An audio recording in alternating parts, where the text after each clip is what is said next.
Hello, say shut up. Continuing the conversation from the previous video, now we will see how self-help books can actually self-harm and how to reverse the risk by having a different way of doing the reading.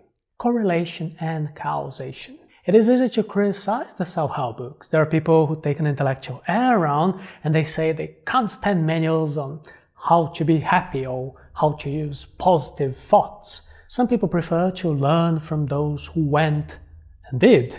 So they go after biographies or books that tell the story of successful companies. But there is something in common, both in the popular literature of self-help and also in the biographies.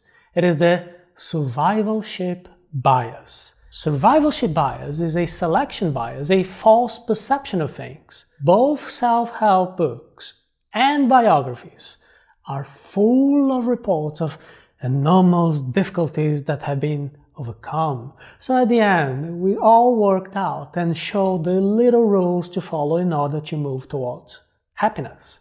But what about all the cases of those who followed these exact steps, these exact rules, and still failed? Did they go bankrupt? Did they fail to overcome a depression or some great difficulty? Well, we will not know, simply because they did not write books about it. So when we find self-help books or biographies or case studies, as you prefer, and identify the habits of those who have success, we'll always remember that there may be a correlation. It does not necessarily mean that everyone who follows the recommended steps will always have a positive outcome. Opposite effect. In the previous video about positive thinking, we also saw that there are important limits to be observed to maintain clarity of thought. What we want to avoid is precisely the opposite effect of staring in the mirror and saying affirmations in a high-type voice such as, "I will succeed, I will succeed," when deep down we have a critical voice saying, "What a lot of nonsense is that?" This critical voice automatically rejects these positive statements when there is no consistency, no congruency with the image that we have of ourselves, our deepest beliefs. We seek to be consistent, and just by repeating motivational phrases out loud will not serve to bring a consistent change. You can even damage your self-esteem because there will be an internal conflict that seeks to strengthen this existing picture of who you are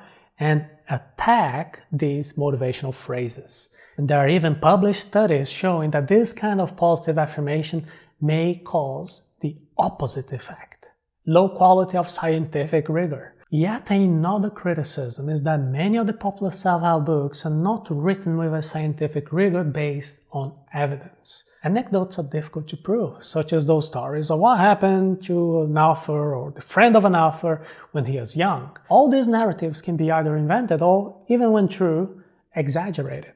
Even in situations where they are absolutely true, once again we have selection bias. Only the stories that confirm the author's ideas are selected to appear in the book, while countless cases where the theory has no support, they simply do not appear. Let me give you an example you may know: the life goals experiment at Yale University. Legend says, which is repeated several times in dozens and dozens of books, including bestsellers by authors well recognized in the market, that in 1953, the graduate students at the Yale University were interviewed to find out if they were very clear about their life goals. Only 3% of students had this clarity. So 2 decades later, when the students were contacted, it was found that these 3% of the group with very clear and written goals had accumulated more financial wealth than the rest of the 97% of students together. This experiment is used several times, an example, in the self-help books as a proof that it is very important to have well-defined objectives. I'm not here to question the importance of reasoning. Developing a list of goals and strategies to achieve these goals is certainly a great exercise of reasoning.